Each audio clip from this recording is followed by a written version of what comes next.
Welcome everyone. स्वागत है सभी का हमारी इस लाइव वर्कशॉप में, जो कि बेस्ड है लुइस एल हे की लिखी किताब you can heal yourself. So friends, आज हम इसका सेकंड पार्ट करने जा रहे हैं, जो कि चैप्टर 8 से चैप्टर 14 तक चलेगा। 21 डेज की इस मिरर प्रैक्टिस में लुइस एल हे हमें बताती हैं, with the help of mirror how can we love our self, how can we heal our self. तो हम सबके अंदर उस परमात्मा की हर शक्ति का अंश है। कहते हैं ना, परम आत्मा। और जो आत्मा है वो परमात्मा का ही एक स्वरूप है, एक छोटा सा हिस्सा है। तो ईश्वर की तमाम शक्तियां हमारे भीतर मौजूद हैं। आवश्यकता है तो सिर्फ उन्हें पहचानने की। और हम उन्हें तभी पहचान सकते हैं जब हम ईश्वर की बनाई चीजों से प्रेम करना शुरू करें। तो अगर हम देखें ना खुद को, तो हम भी ईश्वर की ही तो रचना है। तो आइए शुरू करते हैं, स्टार्ट करते हैं अपनी वर्कशॉप को। So let us start. Let me share my screen. Yes. So हमने अभी तक अपनी इस वर्कशॉप में जो सीखा, 7 डेज में हमने सीखा किस तरह से हम स्टार्टिंग करें खुद को प्यार करने की, है ना। तो ये जो हमारा सेकंड पार्ट है इस वर्कशॉप का, ये थोड़ा एडवांस होने जा रहा है ना। यहां पर आप एडवांस टेक्निक सीखेंगे, how to love yourself. So ज्यादा समय ना लेते हुए, क्योंकि काम हमारे पास काफी है, तो मैं शुरू करता हूं। Yes. So friends, divine work foundation trust की तरफ से ये वर्कशॉप ऑर्गेनाइज की जा रही है, तो सभी का हमारा ट्रस्ट वेलकम करता है। तो ये जो किताब आप देख रहे हैं, खुद से प्रेम करो, लुइस एल हे ने इसे लिखा है, और 21 दिन सेल्फ प्रैक्टिस के लिए इस किताब को डिजाइन किया है, जिसमें मिरर वर्क के माध्यम से हम खुद को प्यार करना सीखते हैं। हाँ, खुद को हील करना सीखते हैं। तो ये जो हमारा दूसरा सप्ताह है, इसका हमने इस किताब का हमने पहला सप्ताह कल पूरा किया था। 7 दिन हमने कंप्लीट किए थे, और हमने उसका 7 डेज का आप लोगों के साथ ये समरी चार्ट आप देख रहे होंगे, ये भी ग्रुप पे शेयर किया था। तो इसको आप खुद अपने हाथों से लिखकर ऐसी जगह लगा लें जहां पर आप इसे आते जाते देख सकें। तो आज से शुरू होने जा रहा है हमारा second part of this book of this training, और चैप्टर नंबर 8। तो यहां पर सबसे पहले आप देख लीजिए इस पूरे हफ्ते हमारा सिलेबस क्या रहने वाला है। नंबर 8, अपने भीतरी बच्चे को प्रेम करना, पार्ट 1। नंबर 9, 9 चैप्टर यानी कल कल हम सीखेंगे अपने भीतरी बच्चे को प्रेम करना, पार्ट 2। उसके बाद परसों परसों हम सीखेंगे चैप्टर नंबर 10, अपने शरीर को प्रेम करना, अपना दर्द दूर करना। उसके बाद 11 तारीख को हम सीखने वाले हैं अच्छा महसूस करना, अपने क्रोध को मुक्त करना।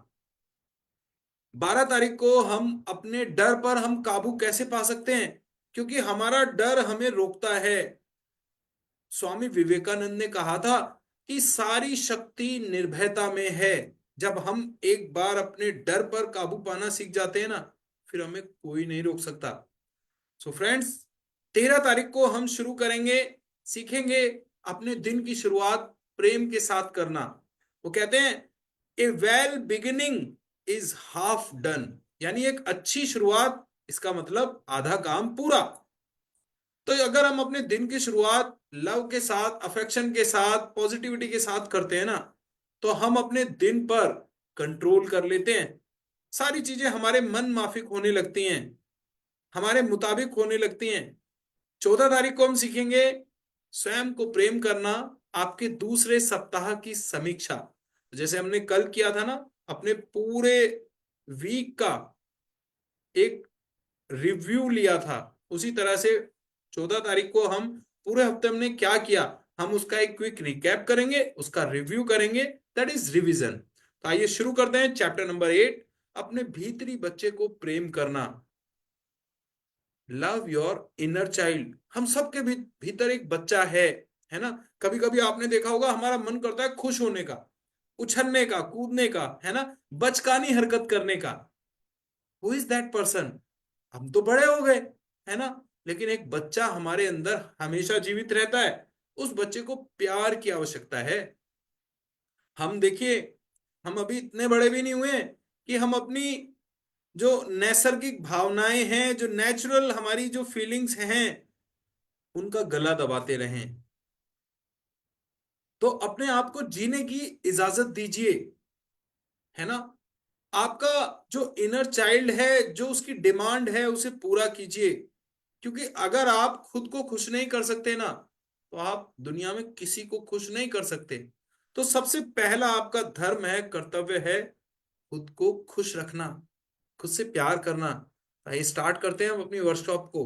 क्योंकि मैंने बताया था, किसी भी काम की शुरुआत आप करेंगे ना, तो आप डेडलाइन के साथ करेंगे।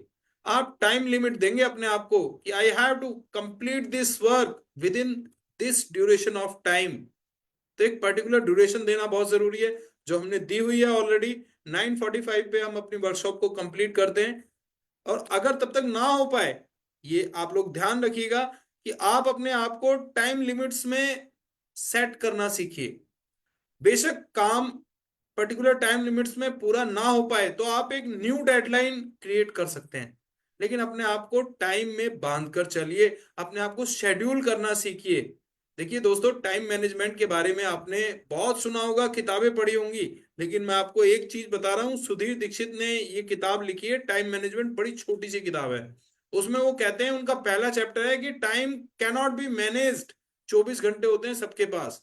हाँ, टाटा, बिरला, अंबानी, अडानी, जेफ बेजोस, हाँ, तो ये जितने भी लोग हैं, एलॉन मस्क, तो ये इन सभी के जीवन में सबको 24 घंटे मिले थे।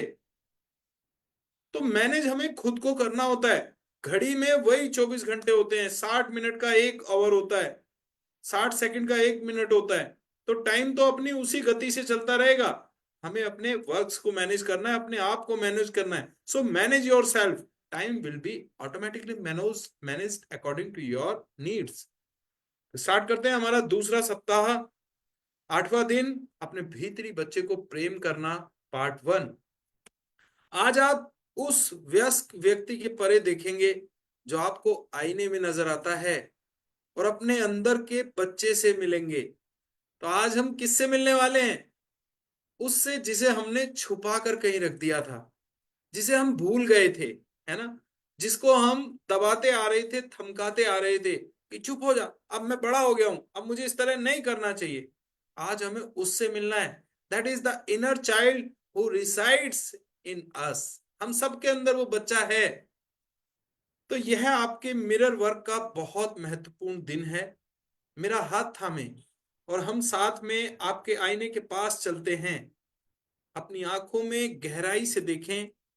आपके आईने में आपको जो वयस्क नजर आ रहा है, उसके परे देखें और अपने भीतरी बच्चे का अभिवादन करें।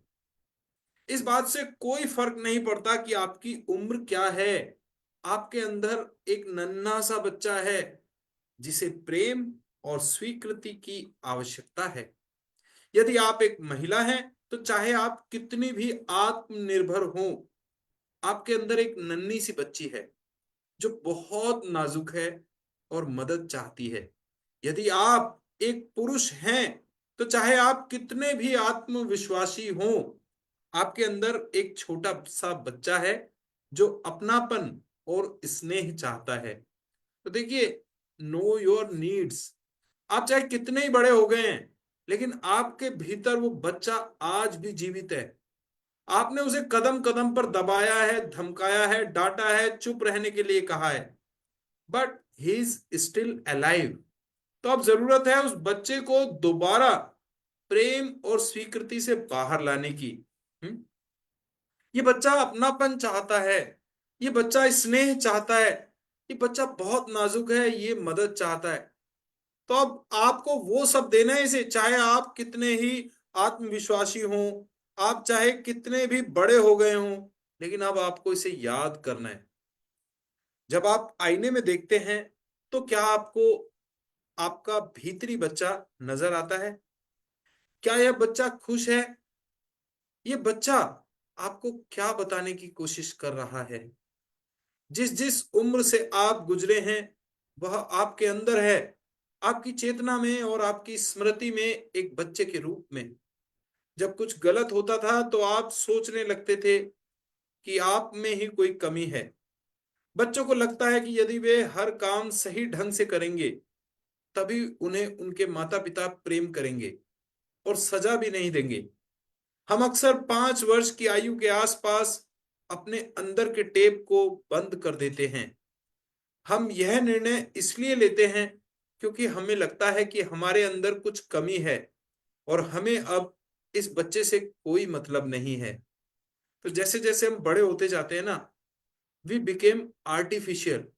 हम वो करने लग जाते हैं जो दुनिया हमसे उम्मीद करती है, जो लोगों को अच्छा लगता है, और उन चीजों की तरफ ध्यान देना बंद कर देते हैं जो हमें अच्छा लगता है ना? तो बड़े होने का सबसे बड़ा नुकसान ये है कि हमारे भीतर जो एक हमारा जो इनर चाइल्ड है, हम उसकी अवहेलना करना शुरू कर देते हैं, हम उसे इग्नोर करना शुरू कर देते हैं, हम उसे लताड़ना शुरू कर देते हैं। हमारा इस बच्चे से मतलब नहीं रह जाता। तो हमारे अंदर एक अभिभावक भी होता है, और हम में से अधिकांश लोगों के मामले में अंदर का यह अभिभावक अंदर के बच्चे को लगभग लगातार डांटता रहता है। यदि आप अपने आंतरिक संवाद को सुने तो आप इस डांट को सुन सकते हैं। आप उस अभिभावक को कहते हुए सुन सकते हैं कि आप क्या गलत कर रहे हैं, या यह कि आप किसी काम के नहीं हैं। तो इस प्रकार हमने अपने बचपन में अपने आप से एक लड़ाई की शुरुआत की और खुद अपनी भी उसी प्रकार आलोचना करने लगे जैसी हमारे माता पिता हमारी करते थे। तुम बेवकूफ हो, तुम किसी काम के नहीं हो, तुम कोई काम सही ढंग से नहीं करते। यह निरंतर आलोचना एक आदत बन गई। अब वयस्क होने पर हम में से अधिकांश या तो अपने भीतर के बच्चे की पूरी तरह अपेक्षा कर देते हैं, या उस बच्चे को उसी प्रकार कमी का एहसास कराते हैं जैसे बचपन में हमें कराया जाता था। हम इस पद्धति को बार बार दोहराते रहते हैं। तो होता क्या है कि बचपन से अब तक जो हमारे अनुभव रहे ना, वो कहीं ना कहीं हमारे माइंड में स्टोर हो गए हैं। तो हम वैसे ही आज भी करते आ रहे हैं। बेहोशी में आज भी हम उन्हीं पैटर्न्स को रिपीट करते आ रहे हैं। बचपन में हमें किसी ने डांटा, हमें गुस्से में आकर कोई बात कही, तो वो बात हमारे अंतर मन पर छप गई। किसी ने हमें बेवकूफ कहा, किसी ने कहा कि हम किसी काम के नहीं है, कोई काम ढंग से नहीं कर सकते, और इस तरह से हमारी आलोचना की, तो हमने भी उन्हें सच मान लिया। कहीं ना कहीं हम भी अपने आप को अंदर ही अंदर वही शब्द देने लग गए। लेकिन अब हमें शुरू करना है इन चीजों को करेक्ट करना, इस पैटर्न को ब्रेक करना। तो जब भी आपको डर लगे, समझ लें कि वह आपके अंदर का बच्चा है जो डर रहा है। वयस्क को डर नहीं लगता, फिर भी उसने संपर्क तोड़ लिया है और वह बच्चे के लिए उपलब्ध नहीं है।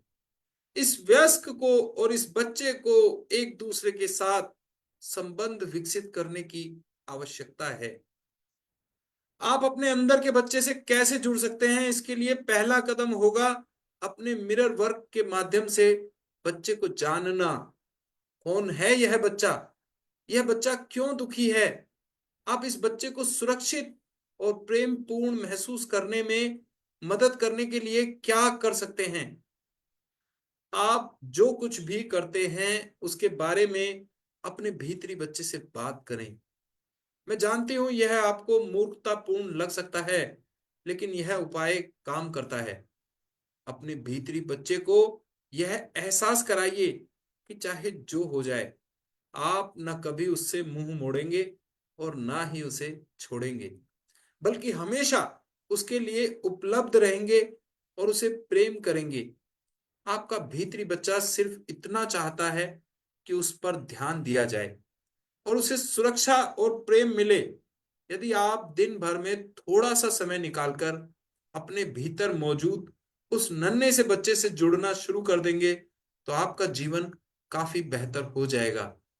आइए अफर्म करें, मैं अपने भीतर के बच्चे को प्रेम करने और स्वीकार करने के लिए तैयार हूं।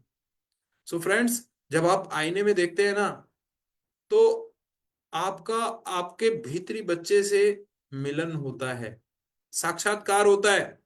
आईने में देखकर याद कीजिएगा कि पिछली बार कब मुस्कुराए थे, कब खिलखिलाकर हंसे थे, कब उस बच्चे को आपने फ्रीडम दिया था कि अपनी मर्जी का वो कर सके, खुश हो सके, चिल्ला सके, नाच सके, गा सके।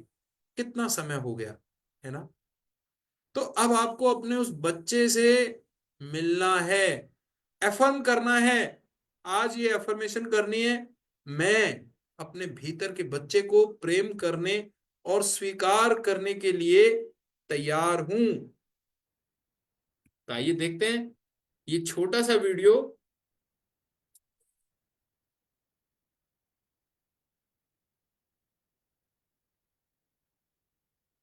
हाँ, ये अंदाज है जैसे छिड़ता कोई साज है।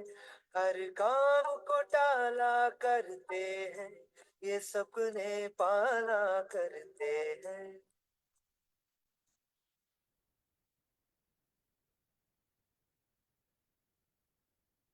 ये खत्म हो जाता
यस।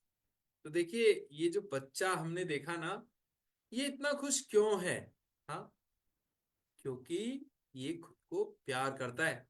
हाँ, ये उन सभी बंधनों से मुक्त है जिसमें हमने अपने आप को बांध लिया है। हम्म। तो खुश रहना, उछलना कूदना, ये मानव का स्वभाव है। और जैसे जैसे हम बड़े होते गए, हम इससे दूर आते गए। अपने आप को हम सोशल नॉर्म्स में कि हम बड़े हो गए, ये हमें शोभा नहीं देता। हाँ, हम देर से नहीं सो सकते। हाँ, ये सब चीजें, ये इतनी बंदिशें खुद पर क्यों? हम्म। कम से कम रोज ना सही, लेकिन कुछ पलों के लिए ही सही, हम खुद के लिए जी सकते हैं। चाहे एक बंद कमरे में, चाहे बाथरूम के अंदर, we can do what we want. Thank you so much everyone. तो अपने भीतरी बच्चे को प्रेम करना भाग एक। तो आज का आपके 8वें दिन का मिरर वर्क प्रैक्टिस इस तरह से रहने वाली है। नंबर एक, अपनी उस समय की एक तस्वीर निकालें जब आप लगभग 5 वर्ष के थे। उस तस्वीर को अपने बाथरूम के आईने पर चिपका दें। तो आज आपको अपनी एक तस्वीर ढूंढनी है अपने बचपन की। कोशिश कीजिएगा 5-10 साल की उम्र के आसपास की आप तस्वीर ढूंढें और घर में ऐसी जगह लगाएं जहां पर आप उसे अक्सर देख पाएं। नंबर दो, कुछ पल उस तस्वीर को देखते रहें। क्या दिखाई दे रहा है आपको? क्या आपको एक प्रसन्न बच्चा दिखाई दे रहा है या एक दुखी बच्चा? तो उस तस्वीर को जब आप देखेंगे ना कुछ देर, तो आपको पता चल जाएगा कि प्रेजेंट में आप कैसी स्थिति में हैं। वो बच्चा आपके भीतर है, क्या वो बच्चा सुखी है या वो बच्चा दुखी है? नंबर 3, आईने में दिख रहे अपने भीतरी बच्चे से बात करें। आप उस तस्वीर को देखकर बात कर सकते हैं या अपनी आंखों में भी देख सकते हैं। तो आप कुछ डायलॉग्स एक्सचेंज कर सकते हैं उस तस्वीर के साथ, है ना? कैसे हो, कैसा फील कर रहे हो, कैसा लग रहा है बड़े होकर? हाँ, बचपन में तो बहुत खुश रहा करते थे। कैसे जब वहां पर उस फ्रेंड्स के बर्थडे में जाते थे, हाँ, अपने सामान को इधर उधर फेंक दिया करते थे, चीजों को रखकर भूल जाते थे, हाँ, सामान तोड़ा करते थे। वो सब याद करना है। वो डायलॉग्स आप बोलकर देखिएगा, देखो एक हम एक अलग फीलिंग में चले जाते हैं। ये चीजें मैं आपको बता रहा हूं कि कहते हैं कि गुड़ का स्वाद आपको तभी पता चल सकता है जब आप गुड़ खाकर देखेंगे। मैं आपसे कहूं मीठा होता है, आप कहेंगे मीठा कैसे होता है, क्या होता है मीठा? तो कुछ चीजें तभी पता चलती हैं जब हम उनका इस्तेमाल करते हैं। तो अपने भीतरी बच्चे को प्रेम करना भाग 1, जिसमें भी आपको अधिक सहजता महसूस हो। यदि बचपन में आपका कोई प्यार का नाम था तो अपने भीतरी बच्चे से बात करते समय उस नाम का प्रयोग करें। सबसे अच्छा तो यह होगा कि आप आईने के सामने बैठ जाएं, क्योंकि यदि आप खड़े रहेंगे तो आप जैसे ही आपके मन में मुश्किल विचार आने लगेंगे, आपको दरवाजे के बाहर भाग जाने का मन हो सकता है।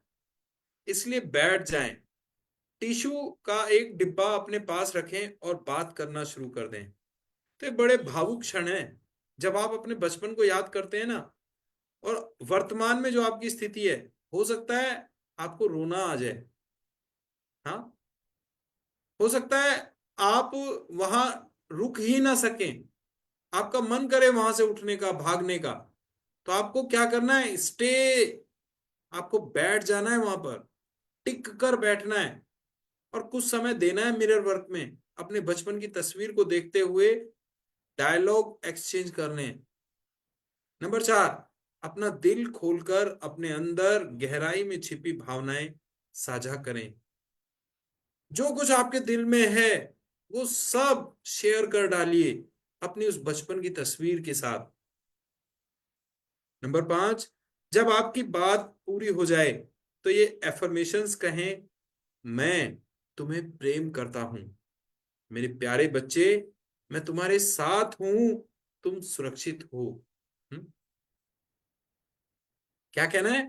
मैं तुम्हें प्रेम करता हूं मेरे प्यारे बच्चे, मैं तुम्हारे साथ हूं, तुम सुरक्षित हो। तो ये तस्वीर लगानी है आपको आईने में। आईने में अब आपको वो बच्चा भी दिख रहा है, आईने में आपको वो वयस्क भी दिख रहा है जो आप हैं। आपको इन दोनों का मिलन कराना है। हम्म इस छोटे बच्चे को ये एश्योर कराना है कि अब मैं तुम्हारा साथ देने के लिए फिर से तैयार हूं, because I love you, you are safe, I am always with you. तो शक्ति आपके अंदर है। आपका 8वें दिन का दैनिकी अभ्यास। तो आज की डेली प्रैक्टिस इस तरह से रहने वाली है। नंबर 1, इस अभ्यास के लिए आपको क्रेयॉन, रंगीन पेंसिलों या रंगीन फेल्ट पेन्स की आवश्यकता होगी। तो आज आपको जो कलर्स है ना, pencil colours, crayon colours, colourful pens, ये आपको आज रखने अपने साथ। नंबर 2, अपने उल्टे हाथ का प्रयोग करते हुए, उस हाथ का जिससे आप लिखते नहीं, बच्चे के रूप में अपनी एक तस्वीर बनाएं, रचनात्मकता का प्रयोग करें। तो यहां पर देखिए राइटर ने कहा है उल्टे हाथ का प्रयोग करना है। There is a great logical science behind this statement. आपको पता है हमारा, this is called right hemisphere. Right side की तरफ देखिए, हमारे दिमाग को अगर आधा आधा बांटा जाए, इसको एक स्फेयर मानकर, आधा बोलते हैं हेमिस्फेयर, आधा गोला हेमिस्फेयर। तो राइट हेमिस्फेयर और लेफ्ट हेमिस्फेयर। तो आपको पता है हमारा जो राइट हेमिस्फेयर होता है वो हमारे लेफ्ट पोर्शन ऑफ बॉडी को कंट्रोल करता है, और जो लेफ्ट हेमिस्फेयर है वो राइट पोर्शन ऑफ बॉडी को कंट्रोल करता है। यानी कि अपोजिट, दिमाग का लेफ्ट वाला हिस्सा शरीर के राइट वाले हिस्से को कंट्रोल करता है। दिमाग का राइट वाला हिस्सा शरीर के लेफ्ट वाले हिस्से को कंट्रोल करता है, और हमारा जो सबकॉन्शियस माइंड है वो हमारे राइट हेमिस्फेयर के अंदर रिसाइड करता है। तो जब आप अपने उल्टे हाथ से कोई चित्र बनाते हैं या कुछ भी लिखते हैं, तो वो सारी इंफॉर्मेशंस, वो सारी सूचनाएं आपके सबकॉन्शियस माइंड में जाती हैं। जैसे अभी आप सबके पास पेन पेंसिल है, पेंसिल नोटबुक है। हाँ, तो जरा अपने जो नॉन डोमिनेटिंग हैंड है, अगर आप उल्टे हाथ से लिखते हैं अक्सर, तो आपको आपका डोमिनेटिंग हैंड हुआ लेफ्ट हैंड, तो आपको राइट हैंड से लिखना है। और अगर आप राइट हैंडर हैं, आपका डोमिनेटिंग हैंड है राइट, तो आपको लेफ्ट हैंड से लिखना है। ओके, पेंसिल हाथ में लीजिए। एक एक्सरसाइज दे रहे हैं हम आपको, लाइव एग्जाम्पल। अब आप अपने नॉन डोमिनेटिंग हैंड से, यानी वो हाथ जिसका इस्तेमाल आप नहीं करते लिखने में, उससे लिखिए। राइट हैंड वाले लेफ्ट हैंड से लिखेंगे, लेफ्ट हैंड वाले राइट हैंड से लिखेंगे। लिखिए, मैं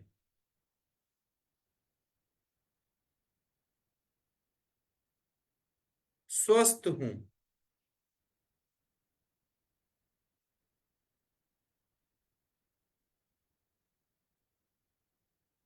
मैं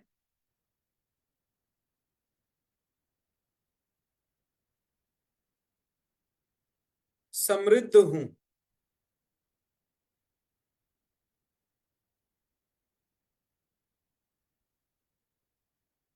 मैं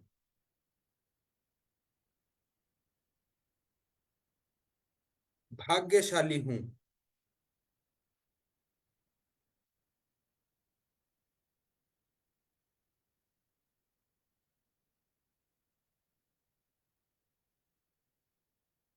यस। तो अभी हम यहीं तक करेंगे।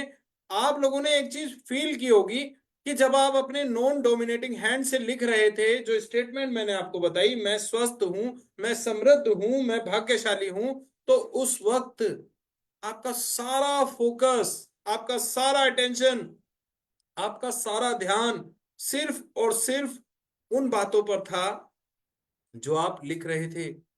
इधर उधर से हर जगह से आपका ध्यान हटकर वहां आ गया था जो आप कर रहे थे। दैट इज कॉल्ड माइंडफुलनेस, है ना। और देखिए, हम जो अपने दिमाग को देते हैं ना, दिमाग उसी चीज को वास्तविकता में हमारे सामने लाकर रखता है। तो this is very powerful exercise. तो आज आप क्या करेंगे, अपने उल्टे हाथ से एक तस्वीर बनाएंगे अपनी खुद की, एक नन्हे बच्चे के रूप में। मैं जानता हूं आड़ी टेढ़ी बनेगी, हाँ, आंख नाक कान उल्टे सीधे बनेंगे, लेकिन आपको बनानी है। नंबर 3, इस तस्वीर को अपने बाथरूम के आईने पर चिपका दें। तो ये तस्वीर कहाँ चिपकाएंगे, जब आप नहाने जाते हैं ना, तो वहां पर, या फिर कहीं भी आपके घर में जहां भी आईना है, जहां आप अक्सर आकर खड़े होते हैं, वहां पर लगानी है। नंबर 4, इस तस्वीर को देखते हुए अपने भीतरी बच्चे से बात करना शुरू कर दें। नंबर 5, अपने भीतरी बच्चे से निम्नलिखित प्रश्न पूछें और इनके उत्तर अपनी दैनिकी में लिखें। तुम्हें क्या पसंद है? तुम्हें कौन सी चीज पसंद है, नापसंद है? तुम्हें किस चीज से डर लगता है? तुम्हें किस चीज की जरूरत है? मैं तुम्हें खुश करने के लिए क्या कर सकता हूं? तो ये प्रश्न आपको पूछने हैं उस तस्वीर से जो आपने खुद अपने हाथ से बनाकर मिरर पर लगाई है। What do you want? What do you like? What do you dislike? Which thing fears you most? What do you need? What I can do to make you happy? तो ये सब प्रश्न आपको करने हैं अपने आप से। नंबर 6, अपनी आंखें बंद करें और कुछ मिनट तक यह चिंतन करें कि आपको अपने भीतरी बच्चे के बारे में आपने क्या सीखा है। अब आंखें बंद करके अब ये पता लगाएं कि आपका जो इनर चाइल्ड है वो क्या चाहता है, उसे किस चीज की जरूरत है। इस वक्त वो कैसा है, वो क्या फील कर रहा है। तो आज का जो हार्ड थॉट हम डेली सीखते हैं वो है, मैं अपने भीतरी बच्चे को प्रेम से गले लगा रहा हूं। तो आज का हार्ड थॉट है, आपको बार बार खुद से ये कहना है कि मैं अपने भीतरी बच्चे को प्रेम से गले लगा रहा हूं। I am embracing my inner child with love. अपने भीतरी बच्चे का ध्यान रखें, वह बच्चा ही है जो डर रहा है, वह बच्चा ही है जिसे दर्द हो रहा है, वह बच्चा ही है जिसे पता नहीं कि उसे क्या करना है। अपने बच्चे के लिए उपलब्ध रहें, उसे गले लगाएं और प्रेम करें तथा उसकी आवश्यकताओं को पूरा करने के लिए जो कर सकते हैं करें। यह सुनिश्चित करें कि आपके बच्चे को पता हो कि चाहे कुछ भी हो जाए, आप उसके लिए हमेशा उपलब्ध रहेंगे। आप न कभी उससे मुंह मोड़ेंगे और न ही उसका साथ छोड़ेंगे। आप इस बच्चे को हमेशा प्रेम करेंगे। तो अपने भीतर खुद को विश्वास दिला दें, यकीन दिला दें कि दुनिया चाहे एक तरफ हो जाए, लेकिन मैं हमेशा तुम्हारी तरफ रहने वाला हूं। तो अपने भीतर से आपको उस डर को निकालना है, उन सभी नेगेटिव थॉट्स को निकालना है जो बचपन से अब तक आपके अंदर जमा दिए गए हैं। सो आज का आपका मेडिटेशन, 8वें दिन का ध्यान, जिसका शीर्षक है जाने दें और आराम करें। तो सबसे पहले हम स्क्रिप्ट को पढ़ेंगे, एक एक शब्द को ध्यान से पढ़ना है, ताकि आप जब मेडिटेशन की ऑडियो चलाई जाए आप उन चीजों को महसूस कर सकें, उनकी पिक्चर्स बना सकें, उन्हें देख सकें अपने दिमाग में। तो एक अच्छी गहरी सांस लें और अपनी आंखें बंद कर लें। एक और गहरी सांस लें और अपने शरीर को पूरी तरह आराम करने दें। अपना ध्यान अपनी पैरों की उंगलियों पर केंद्रित करें और उन्हें बिल्कुल शिथिल हो जाने दें। अब अपने तलवे, अपनी एड़ी और आप अपने टखनों को ढीला छोड़ दें। अपने पैर के पंजों को भारी हो जाने दें। इस शिथिलता को अपनी पिंडलियों से होते हुए घुटनों तक जाने दें। इस गर्माहट और आराम को अपनी जांघों में जाने दें और उन्हें भारी होता महसूस करें। अब अपनी कमर और अपने कूल्हों तथा नितंबों को शिथिल होने दें। अपनी कमर को शिथिल होने दें और फिर महसूस करें कि शांति आपकी छाती की ओर बढ़ रही है और आपके कॉलर बोन हंसली से गुजरते हुए आपके कंधों में जा रही है। अपनी बाहों के ऊपरी हिस्से को ढीला छोड़ दें। अपनी कोहनियों को शिथिल हो जाने दें। अपनी बाहों के निचले हिस्से को, कलाइयों को और हथेलियों को शिथिल हो जाने दें। तनाव के अंतिम हिस्से को अपने हाथों की उंगलियों से बाहर निकल जाने दें। अपनी गर्दन को शिथिल हो जाने दें। फिर अपने जबड़े को, अपने गालों को और अपनी आंखों के आसपास की सभी मांसपेशियों को, अपने माथे और सिर को शिथिल हो जाने दें। पूरा आराम महसूस करें। तो ये जो हमने किया ना, इसको बोलते हैं प्रोग्रेसिव रिलैक्सेशन टेक्निक। ये बहुत शानदार टेक्निक है।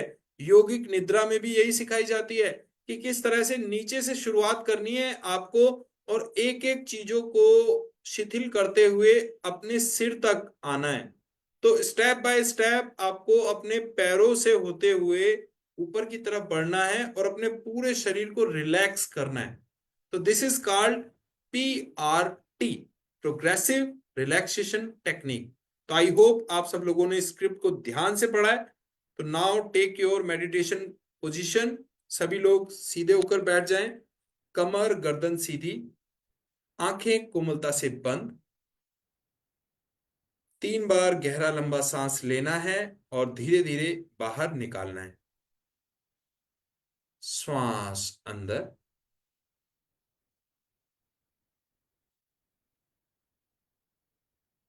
श्वास बाहर, श्वास अंदर, श्वास बाहर, श्वास अंदर, धीरे धीरे बाहर।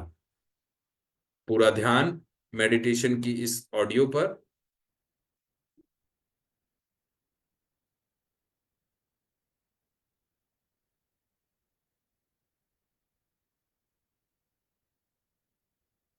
मेडिटेशन, जाने दें और आराम करें। एक अच्छी गहरी सांस लें और अपनी आंखें बंद कर लें। एक और गहरी सांस लें और अपने शरीर को पूरी तरह आराम करने दें। अपना ध्यान अपने पैरों की अंगुलियों पर केंद्रित करें। उन्हें बिल्कुल शिथिल हो जाने दें।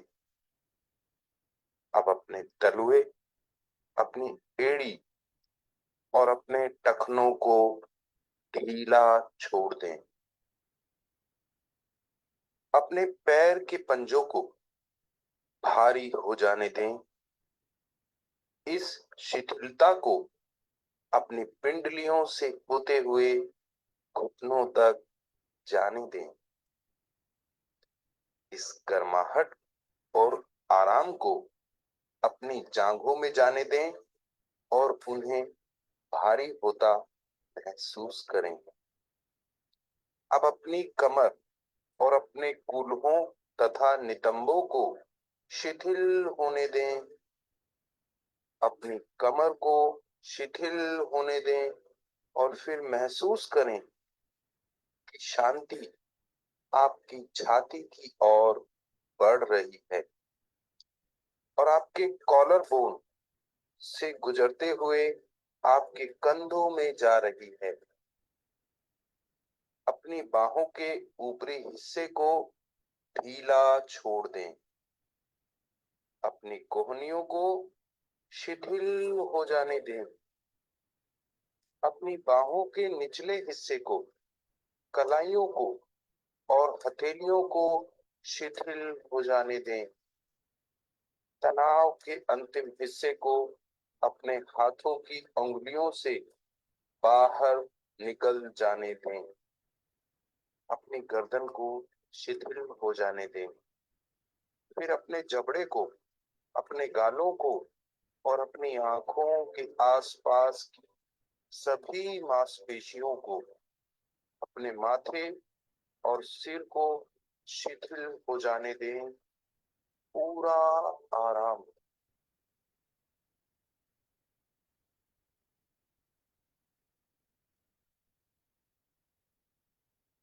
तो वेलकम फ्रेंड। धीरे धीरे वापस।